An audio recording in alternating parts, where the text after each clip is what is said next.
오늘도 이 거룩한 주일 주의 말씀을 저희들에게 허락하여 주신 것을 감사드립니다.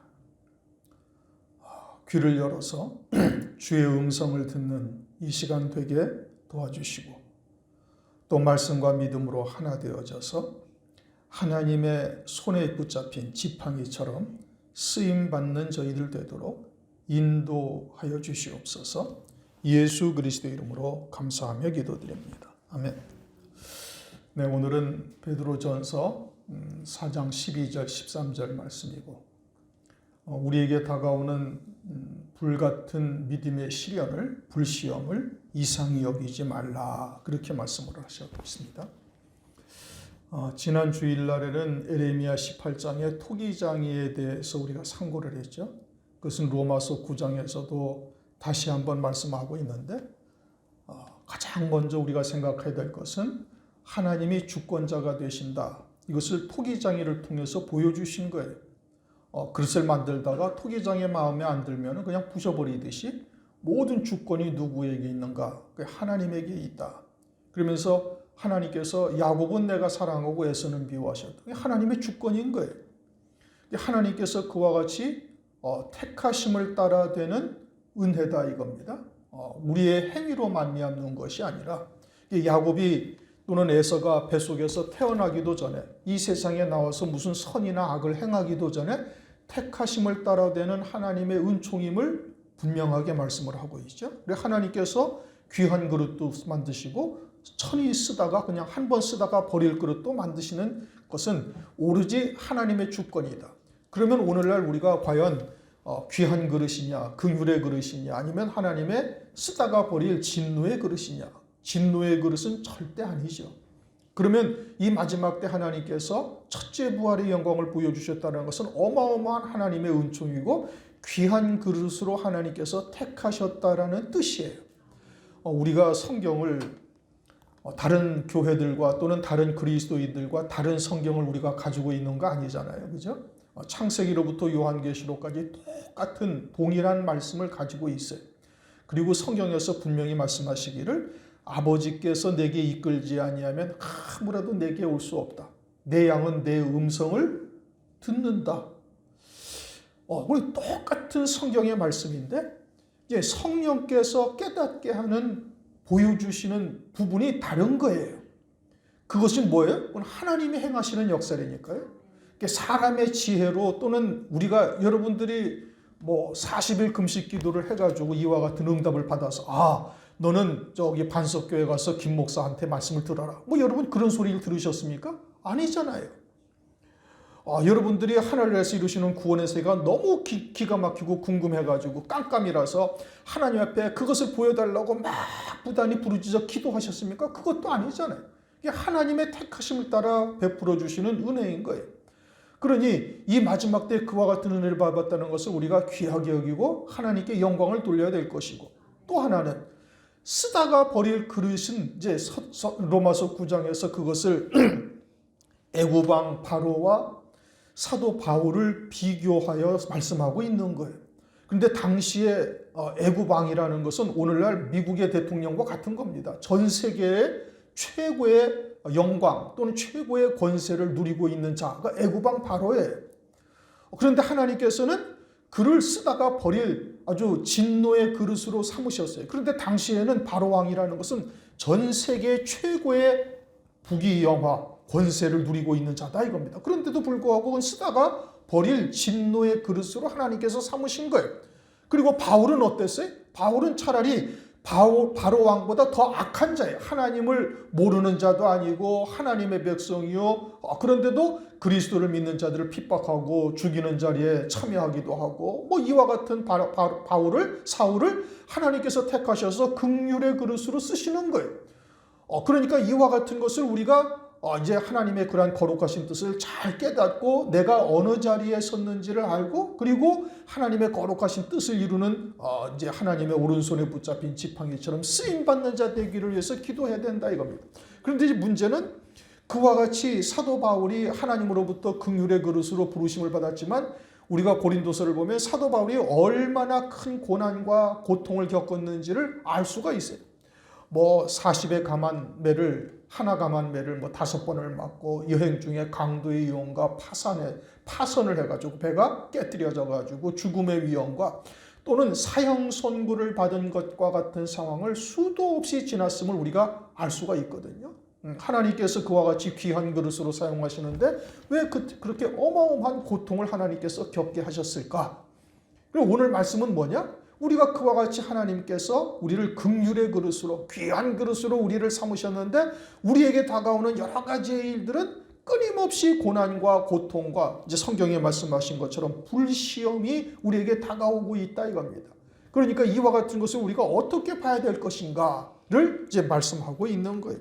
그래서 사랑하는 자들아 12절에 여기서 사랑하는 자들이라는 것은 베드로전서 1장 1절을 보면 흩어진 나그네를 말씀하고 있고 또 베드로후서 1장 1절을 보면은 베드로와 같은 동일한 보배로운 믿음을 가진 자를 말하고 있어요.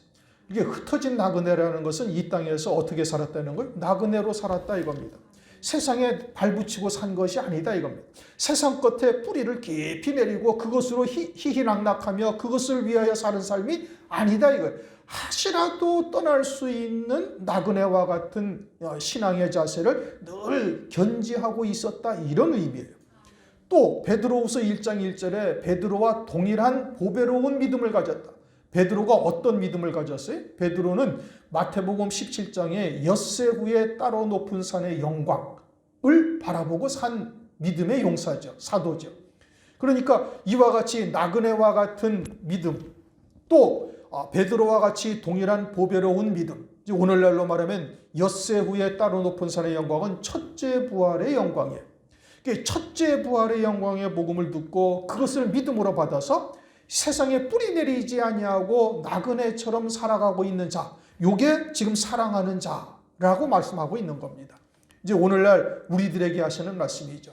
그들은 귀한 그릇으로 하나님께서 이미 이 땅에 태어나기도 전부터 하나님의 택하심을 따라 되는 은혜를 입은 자들이다 이겁니다. 왜요? 우리가 따로 높은 산의 영광을 우리가 바라보고 그것을 우리가 소망하고 살고 있잖아요. 서두에 말씀드린 것처럼 우리 성경이 그들 성경과 다릅니까? 아니에요. 똑같은 성경을 보고 있어요. 그런데 그들은 봐도 이게 뭔 소리인지를 못 알아듣는 거예요. 첫째 부활이다, 천년이다 이런 것을 요한계시록에서 자세하게 설명하고 있고 보리떡으로 요한복음에서는 보리떡으로 마태마가복음에서는 엿새 후에 따로 높은 산의 영광으로 이와 같은 것을 얼마든지 성경을 통해서 말씀하시고 있는데 그들의 눈에는 그게 보이지 않는 거예요. 그런데 우리에게는 그것을 보게 하시고 무화과 나무의 비유를 통해서 말세 지말이요 이제는 주의 재림이 심히 임박한 때를 살아가고 있고 그리고 우리 세대에 이와 같이 주의 재림과 그에 앞서 적그리스도의 환난이 있을 것을 말씀을 통해서 깨닫게 하시고 세상 사람들은 다 먹고 마시고 시집가고 장가가는 것이 그 신앙의 목적이 되어지고 그러한 혼잡한 말로 살아가고 있는 이때에 우리에게 수정 같은 생명수의 말씀을 주신 것은 그러한 하나님의 은혜가 우리에게 임하고 있다 이겁니다. 긍휼의 그릇이다 이겁니다. 하나님이 그냥 택하심을 따라 되는 은혜로 우리에게 깨닫게 하신 거예요. 여러분들을 일부러 막 여기다가 잡아 끈 거 아니잖아요. 나가지 못하게 막 협박하고 있는 것도 아니잖아요. 여러분들이 지금 말씀에 끌려 있다 이겁니다. 각자의 신앙의 그러한 수준에 따라서 그 이끌림 받고 있는 정도는 차이는 있지만 나름대로 다 말씀에 이끌림을 받고 있는 거예요. 그러니까 앉아 계시는 거죠. 그리고 우리의 표대는 아주 정확한 거예요. 그런데 그와 같은 믿음의 사람들에게 주님은 어떻게 한다는 거예요? 불시험이 있다 이겁니다. 아주 엄청난 불시험이 있다는 거예요. 그런데 이것을 어떻게 하라는 거예요? 그거 이상하게 여기지 말라 이거예요. 우리가 지금 베드로 전서를 보고 있죠. 베드로 전서 1장 7절을 한번 다 같이 읽어보십시오. 베드로 전서 1장 7절 5절부터 읽어볼까요? 5절부터 7절 다 같이 읽어보십시오. 너희가 말세에 나타내기로 예비하신 구원을 얻기 위하여 믿음으로 말미암아 하나님의 능력으로 보호하심을 입었나니 그러므로 너희가 이제 여러 가지 시험을 인하여 잠깐 금심하게 되지 않을 수 없었으나 오히려 크게 기뻐하도다. 왜? 너희의 믿음의 시련이 불로 연단하여도 없어질 금보다 더 귀하여 예수 그리스도의 나타나실 때에 칭찬과 영광과 존귀를 얻게 하려 함이라. 금이라는 것이 세상에서 가장 귀한 거잖아요. 뭐 오늘날 재테크라는 것을 이야기를 하면서 금덩어리를 사 모으는 사람들도 많이 있잖아요. 이제는 이제 재산, 부동산도 믿을 수가 없고, 그러니까 아주 불변의 가치, 영원한 세상에 불변의 가치를 지닌 금덩어리를 사 모으는 사람들이 있어요. 근데 그 금도 언젠가는 다 없어지고 마는 거예요. 물질 세계는 반드시 사라지고 마는 것이죠. 그건 아주 불변의 법칙이죠. 그런데 우리에게는 이 금보다도 더 귀한 믿음, 어떤 믿음? 예수 그리스도께서 이 땅에 다시 오실 때 영광과 칭찬과 존귀를 얻게 한다. 그 예수님이 이 땅에 다시 재림하실 때 영광과 존귀와 칭찬을 얻는 자는 딱 하나입니다. 그것은 첫째 부활의 영광을 입는 자들을 말하는 거예요. 그와 같은 영광에 우리에게 이르게 하시기 위해서 여러 가지의 믿음의 시련이 우리에게 있고, 무엇을 위해서? 불같은 시련이 무엇을 위해서 있어요? 정금 같은 믿음으로 우리를 세우시기 위해서 그러하다라고 말씀하고 있는 거예요. 예수님은 모든 그리스도인들의 대표죠. 그렇죠? 그리스도는 모든 그리스도인들의 대표로서 이 땅에 오셔서 우리에게 길이요 진리요 생명이 무엇인지를 보여주셨어요. 그런데 마태복음 2장을 보면 예수님께서 하나님께서 요셉에게 밤에 꿈에 나타나셔가지고 요셉에게 말씀하시기를 아기 예수를 데리고 애굽으로 피신하라 이렇게 말씀하시요. 왜요? 헤롯이 2살 이하의 사내 아이를, 베들레헴 인근 지경에 있는 아이를 다 죽이려고 하니까 하나님께서 그것을 미리 아시고 애굽으로 내려가라 그렇게 말씀하시죠. 하나님은 전능하시니까 그날 밤에 헤롯 왕의 목숨을 거두어 가시면 돼요. 또 주동자를 갖다가 몇 명 데려가시면 그것으로 끝인데 굳이 그렇게 하지 아니하시고 애굽으로 내려가게 하셔요.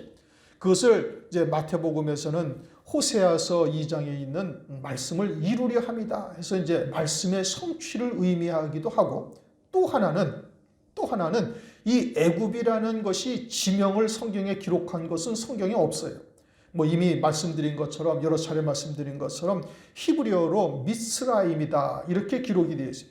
미스라임이라는 것은 애굽이라는 지명이 아니고 뭐냐, 이제 어떤 모양을 형성하는 곳 이런 뜻이에요. 그래서 신명기 4장 20절에는 애굽 곧 쇠풀무라고 이렇게 딱 단정을 하셨어요. 성경이 해석을 해주시는 것이죠. 그러면 이 미스라임이라는 곳이 뭐냐? 그 쇠풀무다 이거예요.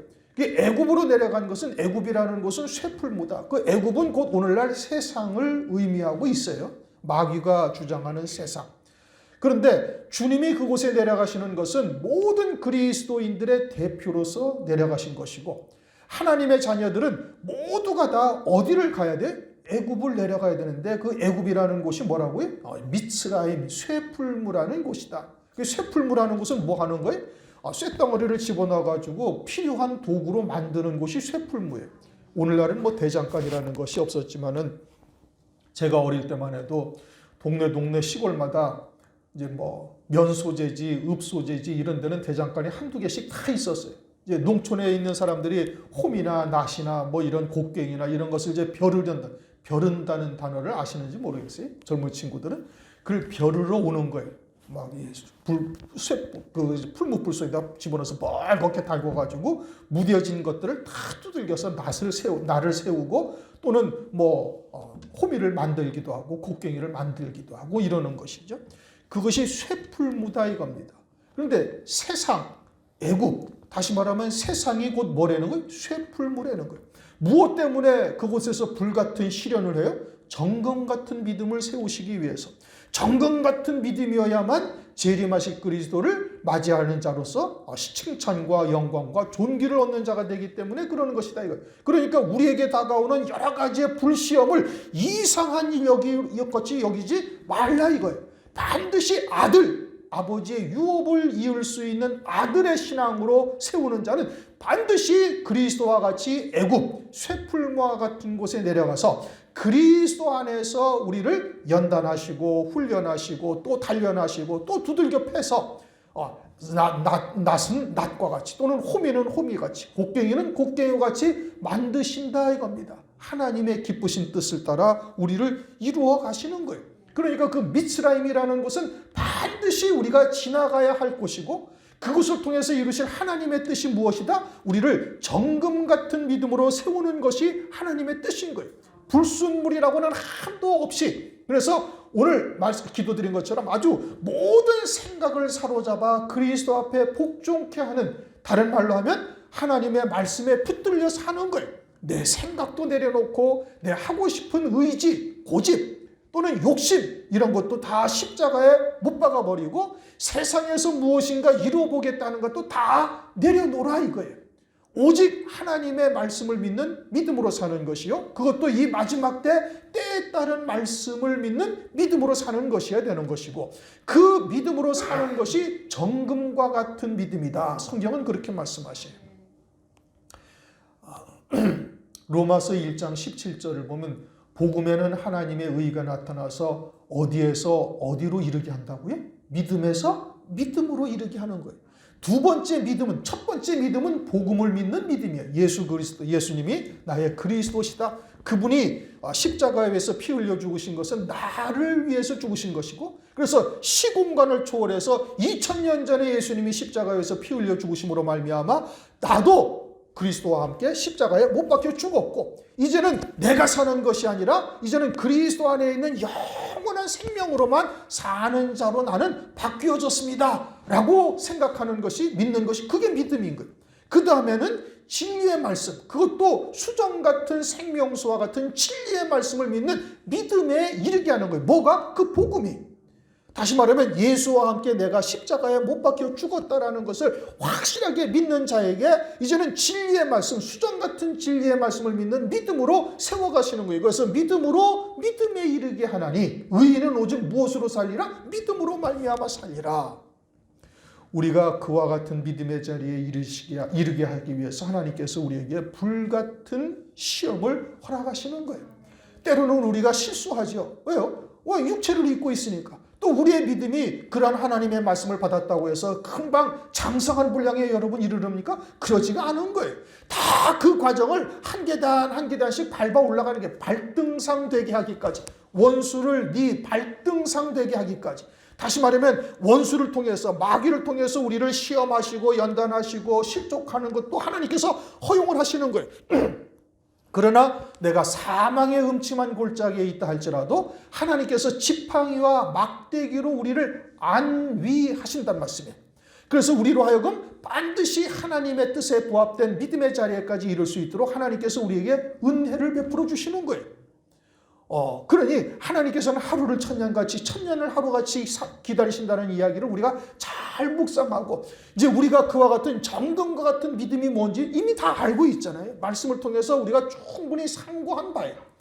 요단강 앞에 선 제사장이 다른 거 필요 없고, 요단강 앞에 선 제사장이 되어져서 법궤를 어깨에 메고 막 물이 차일할지라도 막 흘러넘치는 이와 같은 자리에서 죽으면 죽으리다 하고 아버지의 뜻을 쫓아 발걸음을 내디디는 자가 되어지면 살아계신 하나님의 역사를 체험하는 자가 되는 것이고, 그와 같은 믿음이어야 환난 날에 예수의 증거와 하나님의 말씀을 인하여 목배임을 받는다 할지라도 신앙의 정절을 끝까지 지키는 자로 서는 것입니다. 그 자리에 이르게 하기 위해서 우리에게 여러 가지의 불같은 믿음의 시련 또는 불시험과 같은 것을 우리에게 하나님께서 허용을 하고 계시다 이겁니다. 히브리서 12장 11절, 무릇 징계가 당시에는 즐거워 보이지 않고 슬퍼 보이나 후에 그로 말미암아 연달한 자에게는 의의 평강한 열매를 맺나니. 우리가 이 은혜 시대에도 여러 가지의 연단의 과정을 거치잖아요. 그것이 내 실수로 인하든 아니면 욥과 같이 하나님의 의도하신 바가 되어지던 여러 가지 경우로서 우리가 이와 같은 시련을 겪는데, 그와 같은 것을 겪고 난 후에는, 물론 이제 우리의 신앙이 아직은 온전치 못하니까 겪을 때는 그래도 주신 자도 여호와시오 취하신 분도 여호와시니까 감사합니다 하다가 시간이 지나고 고통이 욥처럼 조금 더 크게 보면은, 내가 주님한테 내가 뭐 잘못한 게 있어요? 내가 11조를 안 드렸습니까? 주일날을 빠졌습니까? 내가 뭔데 이와 같이 큰 고난을 하나님께서 주십니까? 라고 하면서 점점 마음이 바뀌어질 수도 있는 거예요. 근데 그와 같은 과정을 어쨌든 지나고 나면은, 그러면 어떻게 돼? 그 과정을 통해서 우리의 신앙이 아주 월등하게 자라났다라는 것을 본인도 압니다. 참 신기한 일이죠. 성령께서 깨닫게 하시는 거예요. 그래서 그 다음에 다가오는 여러 가지의 시련을 또 이제 그 경험을 통해서 믿음으로 이겨나가는 자가 되어지는 거예요. 그래갖고 그러한 과정들을 거쳐서 많은 연단이 되어진 연달한 자는 어떻게 된다는 거예요? 그와 같은 시련이 즐거워 보이지 않지만 어떠한 평강을 가진다 이겁니다. 아, 하나님께서 또 나를 온전케 하시는 역사로구나. 우리에게 보여주신 표대를 향하여 우리로 하여금 또 한 걸음 더 나아가게 하시는 역사로구나 하고 믿음으로 받는 자가 되어지는 거예요. 그렇다면 그렇게 돼서 연달한 자가 되어지면 장차 다가올 환난을 어떻게 기꺼이 이기는 자가 된다 이겁니다. 그게 하나님의 은혜인 거예요. 오늘날 우리에게 다가오는 여러 가지 시련을 우리가 어떻게 봐야 되는가? 장차 환난 날 적그리스도의 그 어마어마한 핍박과 그 죽이고자 하는 권세 아래서도 전혀 굴하지 아니하고 오히려 기꺼이 감당하면서 하나님 앞에 감사와 찬송을 돌리는 자로 세우시기 위한 하나님의 사랑이다. 정금 같은 믿음으로 세우시려는 하나님의 역사다 이겁니다. 바로 왕이 이 땅에서는 세상의 최고의 영화를 누리고 권세를 누렸지만 결국은 쓰다가 버릴 자인 거예요. 그냥 끝나는 거예요. 아무것도 아닌 존재. 그러나 사도 바울은 어때? 여러 가지 행악을 차라리 바로보다 더 큰 악을 행했죠. 알고도 행한 죄입니다. 그런데 하나님의 택하심을 따라 되는 은총으로 하나님의 사도로 부르심을 받아서 수많은 고난, 사형 선고를 받은 것과 같은 환경도 지나게 되어지는 거예요. 그러나 그것을 어떻게 능히 믿음으로 이기는 자가 되어지는데 그는 하나님께서 귀한 그릇으로 하나님께서 택정하신 자다 이겁니다. 오늘날 우리가 사도 바울과 같은 믿음의 자리에까지 우리가 이르러야 되는 것은 우리에게 예비하신 영광이 그와 버금가는 영광인 거예요. 계시록 3장 21절에 뭐라고 말씀하시죠? 제자들에게도 마태복음 19장 28절에 내가 아버지의 보좌에 앉은 것 같이 너희도 나와 함께 내 보좌에 앉아서 이스라엘 12지파를 심판하리라. 마태복음 19장에 그렇게 말씀하셨잖아요. 그런데 일곱 금초대 교회에게 약속하신 언약의 말씀이 뭐예요? 내가 이기고 아버지의 보좌에 함께 앉은 것과 같이 너희도 나와 함께 내 보좌에 앉으리라. 요한계시록 3장 21절 라오디게아의 교회에 하신 약속의 말씀이 그거예요. 그러면 이 마지막 환난의 때 그와 같은 순교를 통해서 그와 같은 영광에 이를 자들은 어떤 믿음이어야 돼? 정금과 같은 믿음이어야 되는 거예요. 그것을 이루기 위해서는 어떻게 해야 돼? 쇠풀물을 반드시 지나가야 된다 이겁니다. 그러니 내게 다가온 이 모든 믿음의 시련을 어떻게 봐야 되는 거예요? 하나님의 사랑이요. 나를 버리지 아니하시고 내게 정금과 같은 믿음으로 세우시기 위한 하나님의 은혜로구나 깨닫고 믿음으로 받으시면 되는 거예요. 이미 우리가 여러 가지의 고난과 연단의 과정을 거치면서 그것이 나를 사랑하시는 하나님의 사랑이었고 그와 같은 과정을 지나면서 우리의 믿음이 더 성숙한 믿음에 이르렀음을 우리가 부인할 수가 없잖아요. 이미 체험을 다 했거든요. 이미 다 아는 바예요. 그런데 또 앞에 다가온 것에 그냥 좌절하고 낙심하고 절망해서는 아니 되겠다 이거예요. 오히려 그것이 우리에게 하나님께서 더 큰 은혜를 입히고자 하시는 하나님의 사랑이라는 것을 우리가 믿음으로 받아야 되는 거예요. 의인은 뭘로 살리라? 믿음으로 말미암아 살리라.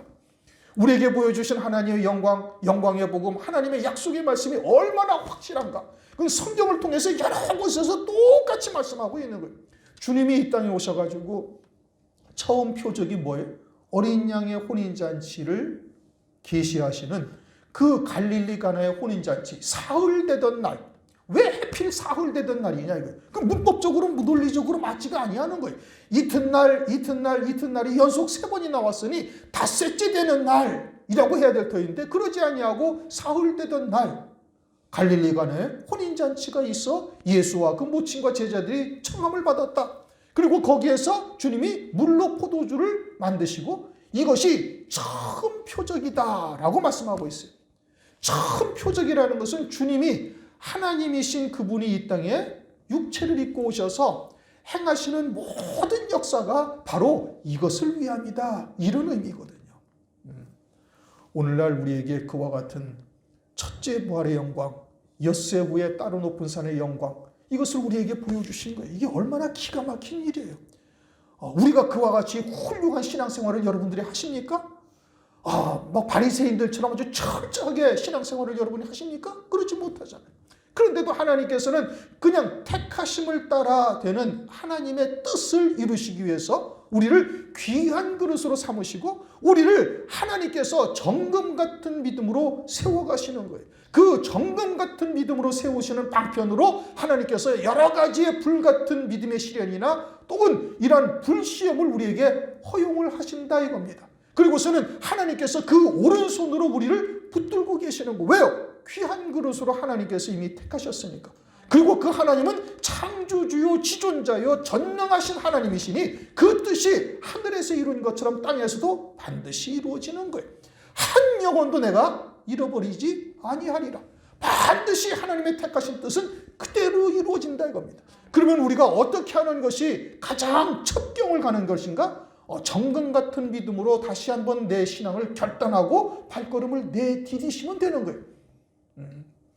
요단강 앞에 선 제사장과 같은 믿음의 자리에 서는 것이 그것이 무엇인지 알고 있거든요. 그런데 여전히 그 알량한 고집과 직, 생각과 세상에 속한 끊어버리지 못한 미련, 정과 욕심 이런 것들이 계속 눈앞에 아른거리고 밟히고 그것이 우리를 가로막고 있는 거예요. 아주 과감한 결단을 해야 된다 이겁니다. 불같은 시험을 왜 주시는지 그 하나님의 거룩하신 뜻을 알았으면 거기에 딱 우리가 믿음으로 순종하는 자가 되어야 되는 것이죠. 그러니까 그와 같은 불같은 시험을 이상한 일 한다고 여기지 말라. 왜냐? 너희들은 흩어진 나그네요. 베드로와 같이 동일한 보배로운 믿음을 말씀을 통해서 받은 자가 되어졌으면 똑같이 이와 같은 시련들이 우리에게 있을 것이니 그것을 통해서 우리가 이제 쇠풀무와 같은 과정을 통해서 하나님이 쓰고자 하시는 도구로 되어지면 되는 거예요. 아주 간단한 것이죠. 13절 다 같이 읽어보십시다. 오직 너희가 그리스도의 고난에 참여하는 것으로 즐거워하라. 이게 뭐라는 거예요? 그리스도의 고난이다 라고 말씀하고 있어요. 뭔데? 나는 내 육신의 소욕을 따라서 실수하고 넘어지고 자빠지고 그러다가 이와 같이 여러 가지의 마귀의 시험에 걸려가지고 이게 고난을 당하기도 하고 불시험을 겪기도 하는데 그것을 하나님께서는 뭐라는 거예요? 그리스도의 고난에 참여하는 것이다 이겁니다. 하나님께서는 우리를 향해서 기쁘신 뜻을 두고 계시잖아요. 비록 우리가 정과 욕심이나 또는 육신에 속한 것으로 인해서 시험에 들고 실족하는 일이 있다 할지라도 그것을 뭐라고 말씀하시는 거예요? 그리스도의 고난에 참여하는 것이다. 무엇 때문에? 우리에게 보여주신 표대를 우리가 믿음으로 받았으니 그 표대에 합당한 자로 세우시는 역사를 하나님께서 이루어 가시는 거예요. 그러니까 그것을 그리스도의 고난이다라고 말씀하고 있는 거예요. 실상은 뭔데? 실상은 내 욕심 때문에 또는 내가 끊어버리지 못한 미련 때문에 넘어지고 자빠지고 그것으로 인해서 마귀의 조롱거리가 되고 마귀로부터 여러 가지의 불같은 시련을 우리가 겪고 있는데 주님은 그것을 그리스도의 고난에 참여하는 거다. 이렇게 지금 말씀을 하셔요. 그리스도의 형상으로 세워가는 것이죠. 온전한 형상이 되기까지 하나님께서 우리를 이끌어 가시는 겁니다. 그러면 우리가 이와 같은 하나님의 뜻을 우리가 깨달았으면 어떻게 하는가? 이제는 믿음으로 발걸음을 딱 내디디는 자가 되어야 되는 거예요. 다시 말하면 이제는 그냥 소극적인 신앙의 자세에서 다시 말하면 내가 겪고 있는 여러 가지의 시련이 나의 잘못이나 또는 끊어버리지 못한 세상에 속한 미련이나 이런 것으로 받는 것을 넘어서서 이제는 하나님의 뜻을 깨달았으니 우리가 어떻게 해야 되는가? 적극적인 시련을 우리가 감당할 수 있는 자가 되기까지 나아가야 되는 거예요. 어떻게? 그냥 믿음으로 발걸음을 내디디시면 된다니까요. 이미 말씀을 통해서 하나님의 뜻이 무엇인지를 다 알았잖아요. 이게 사도행전 18장 5절을 보면 사도 바울이 그러잖아요. 말씀에 붙들려 나사렛 예수가 그리스도이신 것을 유대인들에게 증거하니라. 그러니까 그와 같이 나사렛 예수가 그리스도라는 것을 유대인들에게 증거하면 어떤 일이 벌어지는데? 돌에 맞아 죽임당할 수도 있는 거예요. 유대인들을 살인자로 몰아버리고 더더군다나 하나님의 백성인 그들이 하나님을 십자가에 못 박아 죽였다는 것이 이게 기가 막힌 일이잖아요. 그러니까 유대인들한테 돌에 맞아 죽을 일인데 그러한 것이 있다 할지라도 믿음으로 발걸음을 내디디는 거예요. 뻔히 알면서도. 그게 뭐예요? 그게 말씀에 붙들려 행하는 것이다 이겁니다. 우리에게도 하나님께서 하나님의 뜻을 말씀을 통해서 알게 하신 거예요. 그리고 그와 같은 하나님의 뜻을 우리가 깨닫고 있으니 그와 같은 것의 말씀에 우리가 믿음으로 하나 되어져서 그 하나님의 말씀을 증거하는 일, 이 되어지면 그것이 곧 뭐예요? 그리스도의 고난에 적극적으로 참여하는 자가 되는 겁니다. 자기의 잘못이나 실수로 인해서 연단을 받는 것은 소극적인 그리스도의 고난에 참여하는 것이고, 적극적으로 그리스도의 고난에 참여한다는 것은 뭐냐? 어차피 우리는 육신을 입고 있는 존재. 여러분들이 죽을 때까지 죄 없는 삶을 살 수 있는 순간은 한 번도 없어요. 끊임없이 그 죄의 속성은 우리를 좌절시키고 낙심시키고 그리스도에게서 멀어지게 하는 일을 부단히 한다 이겁니다. 그런데 거기에 전전긍긍해서 그저 그것에서만 벗어나고자 하고 있다면 그건 소극적인 신앙의 삶을 살고 있는 거예요. 적극적인 신앙은 뭐냐? 그럼에도 불구하고 그것이 당연한 것이니 그것에 대해서 너무 치심하지 말고 이제는 주님의 일이 무엇인지를 깨닫고 거기에 내가 발걸음을 내디디는 거예요. 말씀을 통해서 하나님의 뜻을 깨닫고 거기에 적극적으로 발걸음을 내딛는 거예요. 그것이 그리스도의 남은 고난을 내 육체에 채운다라고 말씀하고 있는 겁니다. 골로새서 1장 24절에 그렇게 말씀하고 있잖아요. 그리스도의 남은 고난을 내 육체에 채운다는 것은 목사나 또는 교역자나 이 사람들만을 말하는 것이 아니고 우리 모든 하나님의 백성들이 그와 같이 육체의 한계를 뛰어넘어서 이제는 거기에서 우리가 전전긍긍하며 그것에 붙들려서 거기에서 그냥 소극적으로 방어하는 자세에서 벗어나가지고 이제는 주의 일에 적극적으로 뛰어드는 거예요. 말씀에 의지해서 달려나가는 자가 되는 것이 그것이 그리스도의 남은 고난을 내 육체에 채우는 거예요. 초대교회 사도들은 나사렛 예수가 그리스도이심을 증거하는 것이 모든 일이었어요. 그렇게 유대 사회에서 예수가 그리스도라고 증거하면 맞아 죽고 출회당하고 아주 유대 사회에서 외톨이가 되어지는 건데, 그런데 이와 같이 예수가 그리스도이신 것을 증거하는 것이 그 당시에는 최고의 이 사명이요 해야 할 일이었던 것이죠. 그러면 이 마지막 때는 어떠한가요? 마지막 때는 다시 오실 그리스도와 그 앞에 있을 환난을 통해서 이루실 구원을 증거하는 일인 거예요. 똑같은 것이죠. 초대교회 사도들이 나사렛 예수가 그리스도이신 것을, 초림하신 그리스도인 것을 증거하는 일이나, 오늘날 이 마지막 때 무화과 나무의 비유가 다 이루어진 이때 우리가 해야 할 그리스도의 남은 고난은 뭐냐? 그것은 오실 그리스도를 증거하는 것과 그 앞에 있을 환난을 통해서 이루실 구원의 말씀을 증거하는 것, 이것이 오늘날 우리에게 마지막으로 주어진 사명이에요. 그러니까 그와 같은 하나님의 말씀을 증거하게 되어지면 어떻게? 당연히 핍박과 조롱과 멸시, 심지어는 이단시 취급을 받을 수도 있다 이겁니다. 왜요? 대부분 그와 같은 하나님의 말씀을 증거하지 않아요. 오늘날 그러한 인본적인 신앙이 판을 치는 판이니까 세속주의, 세대주의 사상이나 아니면 무천년주의 사상이 대부분 교회, 거의 99%의 그리스도인들 또는 교회들을 다 그와 같은 사상이 잠식하고 있음을 아는 겁니다. 그러니까 TV나 인터넷이나 이런 데서 책자나 이런 데서도 주의 재림에 대해서는 거의 다 말하지 않습니다. 왜요? 자기들이 신앙하는 바가 아니기 때문에 그러는 거예요. 자기들이 바라는 바도 아니요. 자기들이 그와 같은 것을 하나님의 말씀을 통해서 깨달은 바도 아니요. 그리고는 손잡한 말씀으로 살고 있으니까 그저 환란전 휴거나 또는 무천년주의 사상들이 오늘날 대부분의 교회를 잠식하고 있는 거예요. 그런데 이와 같은 때 우리가 그러한 말씀을 증거하면 어떻게 돼? 외면당하고 조롱당하고 핍박당하는 것이 당연한 것이고, 초대교회 사도들은 어때요? 그들도 그러한 거예요. 이 대제사장, 당시 유대사회의 최고의 권세자는 대제사장이죠. 대제사장, 서기관, 바리새인, 사두개인들, 이들이 당시의 권세자요. 그들의 유대사회의 주류를 이루고 있었던 때, 그때 이 사도들이 어떻게 예수를 그리스도라고 부단하게 증거하고 있는 거예요. 그래갖고 잡혀가가지고 호되게 얻어맞고, 다시는 너희들이 예수라는 이름으로 뭔가 증거하고 말하기만 하면 너희들 죽을 줄 알아? 위협과 핍박을 받고 그러고 나왔어요. 그런데 사도들이 사도행전 5장 41절에 뭐라고 말씀하고 있어요? 사도행전 5장 41절. 사도들은 그 이름을 위하여 능욕받는 일에 합당한 자로 여기심을 기뻐하면서 공의 앞을 떠나니라. 사도행전 5장은 사도들로서의 그 사명을 감당하기 시작한 때예요. 불과 얼마 되지 아니한 때인 겁니다. 그런데 그때 이들에게 뭐 그 문제 외에 다른 문제는 없었겠어요? 교회 문제도 많았고 뭐 여러 가지 삶의 문제도 더군다나 있었고 유대 사회에서 외톨이로 취급당하니까 뭐 삶이 넉넉했겠어요? 그런 것이 아니었단 말이에요. 그런데도 불구하고 무엇을 하고 있어요? 예수는 그리스도요, 그분은 하나님의 아들이시라는 것을 증거하고 있는 거예요.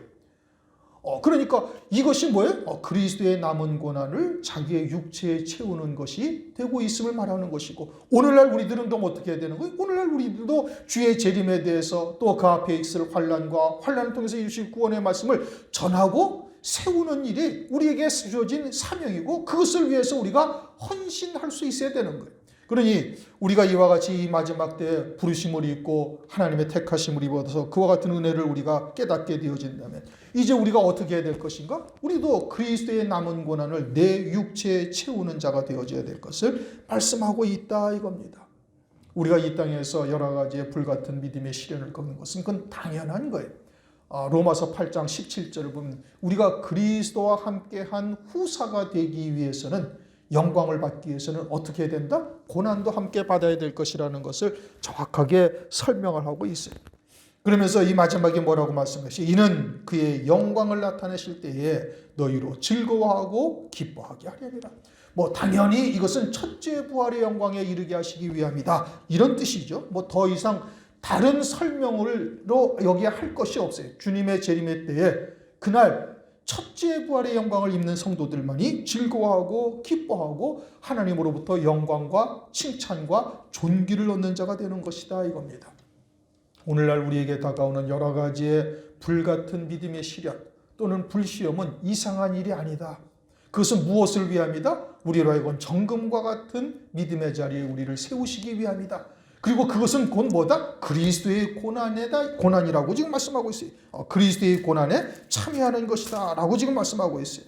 4장 13절 너희가 그리스도의 고난에 참여하는 것으로 즐거워하라. 그러면 그와 같은 소극적인 고난에 참여하는 것에서 벗어나서 우리가 이제는 적극적으로 고난에 참여하는 자가 되기를 바라야 될 터인데, 그것이 그리스도의 남은 고난에 참여하는 것이요, 그것은 곧 뭐다? 주의 재림과 그리스도의 나라를 우리가 전파하는 것이요, 그와 같은 믿음의 자리에 우리가 서서 이제는 하나님의 뜻에 우리가 연합된 믿음의 열매를 맺을 수 있어야 되는 것이죠. 우리는 하나님의 생명으로 낳은 자다, 성경에 그렇게 말씀하시잖아요. 마태복음 23장 9절 땅에 있는 자를 너희 아비라 하지 마라. 우리가 거듭난 자가 되어졌다면 우리의 아버지는 한 분이시니 그분은 누구다? 하나님의 아버지시다.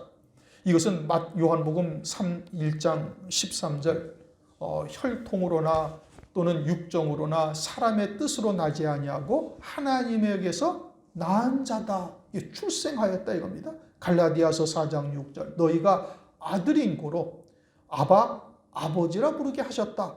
그래서 하나님을 우리가 아버지라고 부르는데 그것은 무엇이기 때문에? 우리가 아들이기 때문에 그러하다. 그리고 그 아들은 생명적 아들인 거예요. 예수님은 독생자이시죠. 독생자라는 것은 하나님 아버지의 모든 영광과 권능이 동일하신 분이다 이겁니다. 그런데 그분이 이 땅에 오셔가지고 당신의 능력으로 아들의 자리에까지 이르신 거예요. 어떻게 해서? 아버지의 뜻에 죽기까지 순종하심으로 온갖 수치와 멸시와 어마어마한 고통을 이기심으로써 아버지의 뜻이 자신을 통해서 온전히 이루어지게 하셔서 그 아들의 영광의 자리에 이르신 거예요. 독생자이심에도 불구하고 우리에게 길과 진리와 생명이 무엇인지를 친히 보여주셨다 이겁니다. 우리는 독생자가 아니고 뭐예요? 그냥 아들이다 이겁니다. 그러니까 그와 같은 아들을 이제는 독생자와 함께한 후사까지 이룰 수 있도록 우리를 이끌어 가시는 하나님이 우리의 아버지가 되시는 거예요. 그러니까 아들이라는 것은 이미 말씀드린 것처럼 아버지의 모든 유업을 잇는 자가 아들이잖아요. 독생자를 통해서 그리스도와 함께한 후사의 길이 무엇인지를 우리에게 보여주신 것이고, 그 길에 이르게 하시기 위해서 우리로 하여금 여러 가지의 믿음의 시련, 불같은 믿음의 시련이나 또는 여러 가지의 불시험을 우리로 하여금 지나가게 하시는 거예요. 그것은 우리에게 아주 정금 같은 믿음으로 세우시기 위함인 것이고, 그 정금 같은 믿음으로 세우시는 자들은 아버지의 유업을 다 잇는 자로 세우시기 위함이다 이겁니다. 빌립보서 3장 21절에 이렇게 말씀하시죠. 그가 만물을 자기에게 복종하실 수 있는 자의 역사로 우리의 낮은 몸을 자기 영광의 몸의 형체와 같이 변케 하시리라. 언제? 주님이 이 땅에 다시 오시는 날 우리의 몸을 자기의 영광의 몸의 형체와 같이 우리를 변하게 하시기 위해서 은혜를 베풀고 계시는 거예요. 그들이 귀한 그릇으로 하나님으로부터 부르심과 택하심을 입은 자들이다 이겁니다.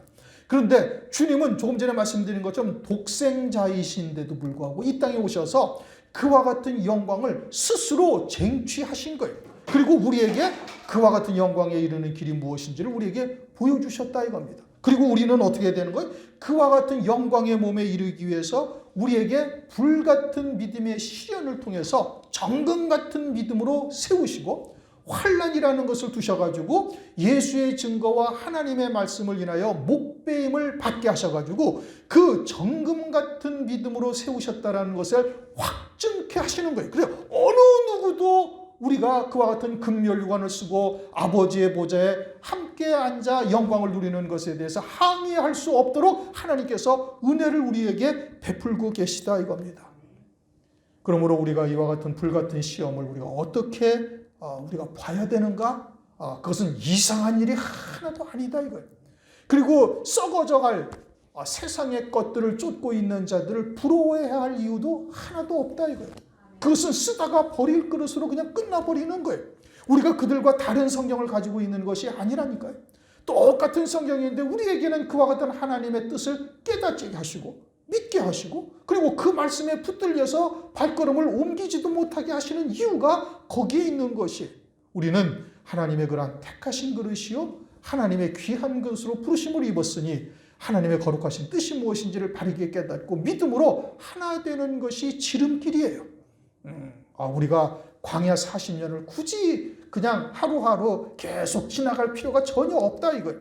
우리가 무엇 때문에 광야 40년 길을 걷게 하시는지를 알고 있으니 그러니 그와 같은 믿음의 자리에 우리가 딱 서서 더 적극적으로 그리스도의 고난에 참여하는 자가 되어지고 내 육체에 채우는 자가 되어지면은 그러면 하나님께서 인정하시는 그와 같은 믿음의 자리에 우리가 굳게 선 자들이요. 그리고 하나님의 택하신 그릇대로 우리가 쓰임받다가 결국 환난날에 하나님의 그 큰 영광을 누릴 수 있는 자로 우리를 세워가시는 것이죠.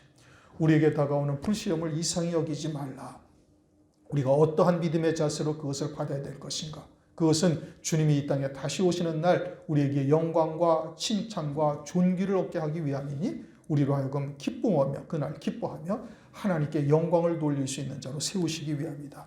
그러한 믿음으로서 우리가 오늘 하루도 승리하시고 우리에게 다가오는 여러 가지의 불같은 시험을 넉넉히 이길 수 있는 자 되시기를 주님의 이름으로 축원합니다. 기도하시겠습니다. 하나님 아버지 감사합니다. 오늘 베드로전서 4장 말씀을 통해서 우리에게 다가오는 여러 가지의 불시험을 우리가 어떻게 받아들여야 되는가? 우리의 부족한 것이 무엇인가? 또 더 적극적으로 그리스도의 고난에 참여하는 것이 무엇인가를 말씀을 통해서 깨닫게 하심을 감사를 드립니다. 우리가 이와 같은 시련을 통해서 하나님께서는 우리를 정금 같은 믿음으로 세우시기 위하며 주님이 이 땅에 다시 오실 때 주님의 영화스러운 몸과 같이 우리를 변하게 하려 하심인 것을 깨닫게 하심을 참으로 감사를 드립니다. 때로는 우리가 겪는 고난을 통해서 낙심하고 또는 원망하며 불평하기도 하였던 어리석은 저희들을 용서하여 주시옵고 우리가 다시 한번 신앙의 결단을 하며 우리에게 보여주신 표대를 향하여 달려갈 수 있도록 은혜 위에 은혜를 베풀어 주시옵소서. 감사를 드리옵고 예수 그리스도의 이름으로 기도드리옵나이다. 아멘.